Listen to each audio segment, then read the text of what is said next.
Oi, sejam bem-vindos. Eu me chamo Bianca Feitosa e o tema de hoje é educação.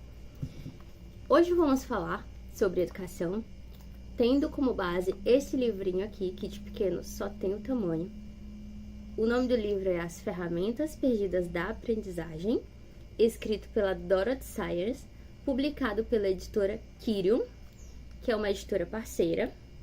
Olha só, o livro não é muito grande, mas o conteúdo dele, em contrapartida, é gigante. Todo marcadinho que comigo é assim. Bom, a Dorothy Sayers, ela foi uma escritora e ensaísta britânica do século XX. Ela cursou letras e literatura medieval. Porém, apesar dos seus diversos escritos aí pelas áreas do saber, como cultura, educação e até mesmo na área teológica, tá? Um fato curioso aqui é que ela era amiga íntima do C.S. Lewis, um autor muito querido por mim. Mas apesar de todos esses escritos, o que a tornou famosa e o que a trouxe à independência financeira foi os seus escritos na área de romances policiais. Ela escrevia aí literatura policial e isso tornou ela muito famosa, né? Mas ela escreveu esse livrinho aqui. Primeiramente, ele foi publicado numa conferência, num curso ministrado por ela em Oxford, em 1948, e se tornou um clássico, né? Foi tão grandioso que ele se tornou um clássico da educação clássica lá. Clássico da educação clássica, é isso aí. Tudo certo. Mas o que ela vai falar aqui, né? Quais são as ferramentas que foram perdidas aí da aprendizagem ao longo desse tempo e por que eu tô trazendo isso pra cá? Porque, primeiro, eu acho muito importante esses temas relacionados à educação, principalmente em como o Brasil anda nos últimos anos, né? E esse livro, ele tem uma introdução do Gustavo Bertoshi, em que ele contextualiza essa obra, trazendo as reflexões da autora para o Brasil do século XXI. Eu achei genial, tem muitos insights muito bons, que à medida que você vai lendo, você vai concordando e ao mesmo tempo se assustando, porque você vê que isso tudo é muito atual. A autora, ela faz um diagnóstico da educação daquela época, observando como as coisas andam. Muita gente fala, por que ela falaria sobre educação, né? E ela fala que, por mais que ela não seja professora, ela foi aluna, né? Então, ela começou a observar a partir daí, de sua própria experiência. E uma das críticas que eu concordo bastante aqui é que o currículo educacional, ele é extremamente extenso. Tem muita informação e ele é muito centrado na memorização. Do período da educação antiga para a educação moderna, perdeu-se várias ferramentas aí que já eu vou falar. Uma coisa que ela fala, que eu concordo bastante aqui, é que a educação moderna, ela é centralizada em ensinar matérias diretamente para o aluno. O aluno já pega aquilo bem mastigadinho. E o ensino antigo, ele não era assim. Ele se centralizava em ensinar as ferramentas da aprendizagem para o aluno correr atrás do aprendizado dele sozinho. Quais eram essas ferramentas? Artes liberais, gramática, retórica e dialética. Mas, antes de falar um pouquinho mais sobre elas, vamos continuar falando sobre o currículo educacional extenso. Ela fala, e o Gustavo Bertoshi fala de uma forma magistral na sua introdução, o currículo é tão extenso que nem sobra tempo para o que realmente interessa. Que é o quê? Como ele fala aqui na página 16, a leitura, a interpretação, a escrita e o debate, que constituem toda a base do progresso escolar e acadêmico posterior. O que ele fala aqui? Que isso nem é culpa dos professores. Porque podem dizer, mas os professores não é culpa deles, porque os professores também são vítimas desse sistema. Então, os professores que estão ensinando hoje, eles passaram por essa mesma educação que centraliza o ensino somente para memorização. Isso resulta no quê? Que com tantas matérias, o aluno memoriza todas aquelas informações até fazer a prova. Termina a prova, ele esquece tudo. E, para piorar, trazendo de novo para o Brasil, toda a educação, que no caso aqui pode ser chamado perfeitamente de apenas escolarização. Ela é voltada para passar no vestibular. Então, todo o foco é apenas o vestibular. Deixou-se realmente de transmitir o conteúdo para o aluno somente para que ele memorize. Tem aí diversas fórmulas, tem aí macetes, somente para que ele consiga colocar aquilo na prova. Então, é muito comum um aluno, um estudante, negligenciar uma outra disciplina, uma, duas disciplinas, em detrimento de outras que ele considera mais difíceis. Então, algumas acabam sendo negligenciadas.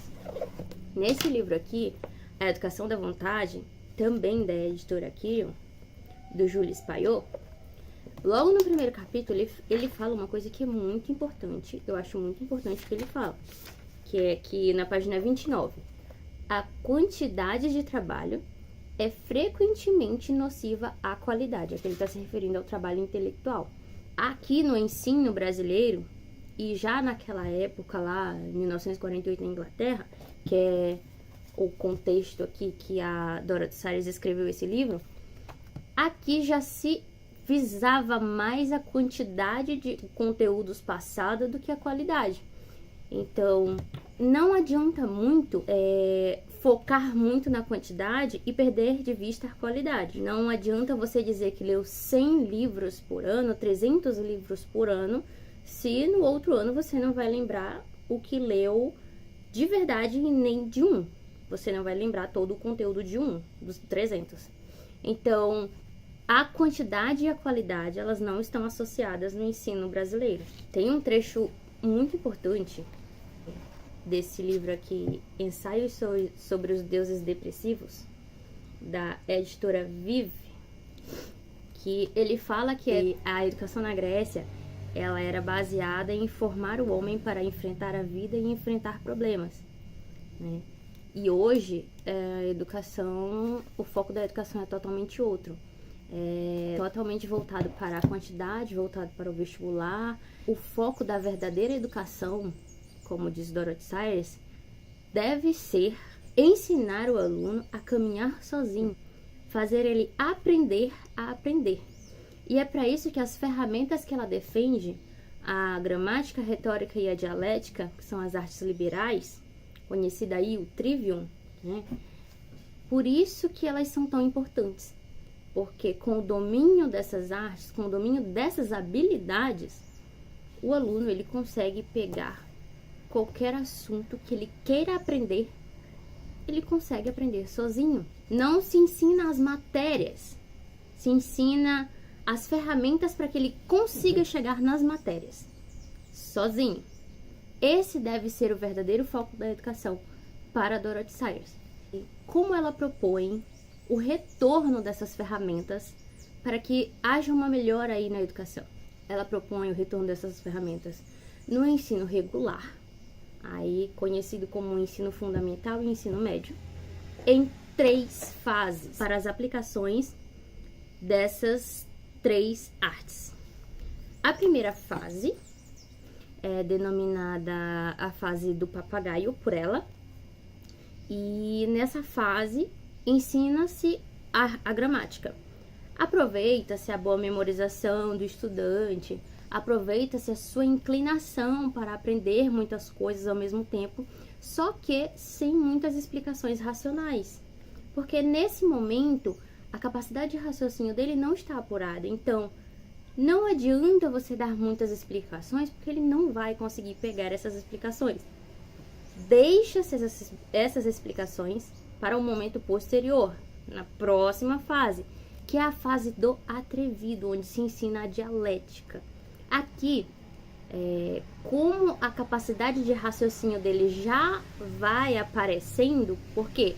Por que a fase do atrevido? Porque é a fase em que a criança começa a fazer muitas perguntas, começa a entender melhor as coisas, e aí sim você consegue explicar algumas coisas para ele.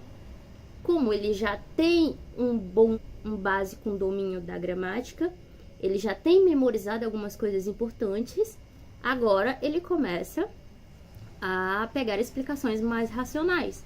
Então aqui, todo o foco pedagógico nessa fase, ele deve ser centrado no ensino da lógica formal. Ele deve aqui construir bons argumentos, escrever bem e detectar também argumentos falaciosos.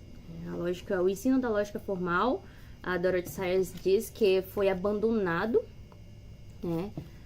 Porém, ele é muito importante ainda, e a gente hoje, vendo a péssima interpretação textual das pessoas, vendo a péssima capacidade de raciocínio lógico das pessoas, da maioria das pessoas, principalmente em áreas radioativas aí, que eu gosto de falar, que são as redes sociais, a gente percebe a importância e a falta que faz o ensino da lógica.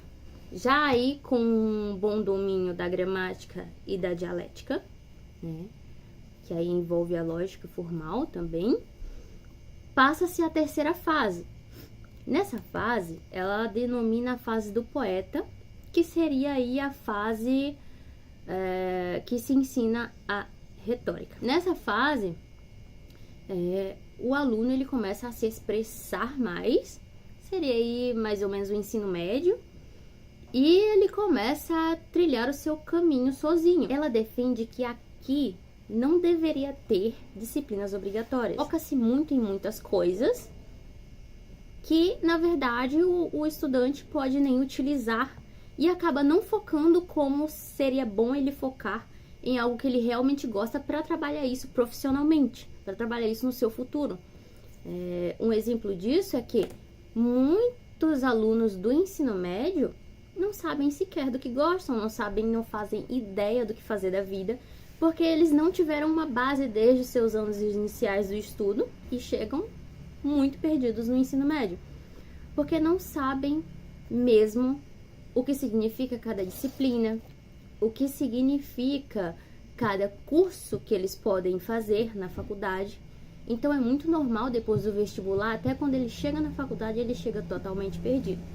Então, aqui ele já saberia quais são as suas inclinações pessoais para a sua profissão, para o seu futuro, e focaria nas disciplinas relacionadas a essa inclinação. Então ele focaria já nessa fase no que ele realmente quer fazer. Aqui, nessa fase, ele já consegue aprender as disciplinas sozinho. Então, esse deveria ser o foco da educação. Aprender a aprender. Fazer o aluno aprender a aprender. Não ensinar diretamente as matérias, não ensinar aquele decoreba, mas realmente ensinar conteúdos. Preparar, não é ensinar, é preparar o aluno para que ele consiga receber e procurar qualquer tipo de conteúdo sozinho. E a gente vê que as escolas no Brasil hoje não incentivam isso. E a Dorothy Sayers, na Inglaterra, já havia percebido isso lá no século XX. E o Gustavo Bertotti trouxe a situação para o Brasil de uma forma muito perspicaz. Gostei muito da abordagem dele aqui nesse livro. E essa reflexão que a Dorothy Sayers trouxe, para mim, ela é muito relevante para o Brasil atual. E eu vou finalizar com um trecho dela mesma no final do livro, que está na página 81, para quem quiser consultar, que é uma coisa que eu já falei aqui durante o vídeo quase todo, mas eu vou finalizar para finalizar bem, né? O único e verdadeiro fim da educação é simplesmente este: ensinar os homens a aprender por si mesmos. Qualquer tipo de instrução que ele falhe em alcançar esse objetivo é um esforço em vão. Então, é isso, galera. Eu vou deixar aqui na legenda os livros que eu citei, os 3 livros que foram citados aqui, né? E vou deixar o link do site que vocês podem adquirir eles com desconto, que é o site da Edições Kirion. Vocês colocando o meu cupom, vocês ganham mais 5% de desconto na compra, na finalização da compra. E também vou colocar o meu link na Amazon. Sou associada da Amazon e se vocês comprarem por esse link, vocês vão estar ajudando o canal a crescer. Vocês não vão pagar nada mais por isso, tá? Comprando pela Amazon, vocês só vão ajudar esta pessoa que vos fala. E se você gostou do conteúdo, se você gostou dessa resenha, Se você achou interessante esse livro, não deixa de curtir, não deixa de comentar e não deixa de compartilhar. É um gesto muito pequeno, mas pra mim ele é muito importante, porque vai ajudar bastante esse canal aqui. E se você quiser falar da sua experiência na escola, para podermos conversar mais sobre educação aqui nesse perfil, você pode comentar a sua experiência na escola ou na faculdade, ou o que você achou dessa proposta da Dorothy Sayers aqui, ok? Beijo, até a próxima!